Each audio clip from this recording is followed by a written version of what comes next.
Is there a right way for Christians to pray? And what difference does it make if we pray at all? Stand up comedian George Carlin famously asked this question: if God's going to do what he wants to do anyway, what difference does it make if we pray? Well, welcome back to Small Talk Theology. We're continuing to look at the Sermon on the Mount, and for all the rest this week, we'll be looking at the Lord's Prayer. Now, Jesus begins talking about the Lord's Prayer by saying these words: when you pray, do not heap up empty phrases as the Gentiles do, for they think they will be heard for their many words.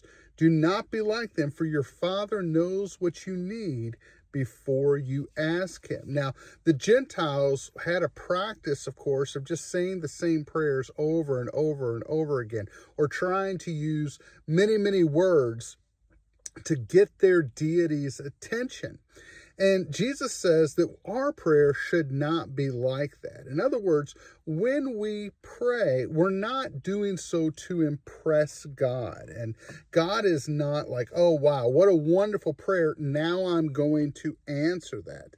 At the same time, we recognize that our prayer does not inform God of anything. So we're not praying for what we might call brownie points, and we're not praying also because we're telling God something that he does not already know. Now, so if that's the case, then why do we pray at all? Well, I've heard some bad answers to this. I've heard people say, well, prayer does not change God's mind, but it does change our heart regarding the situation. I just want to say that there's nothing in the Bible that lends itself to that sort of ideology, that we're simply praying to have a change of the attitude of our heart.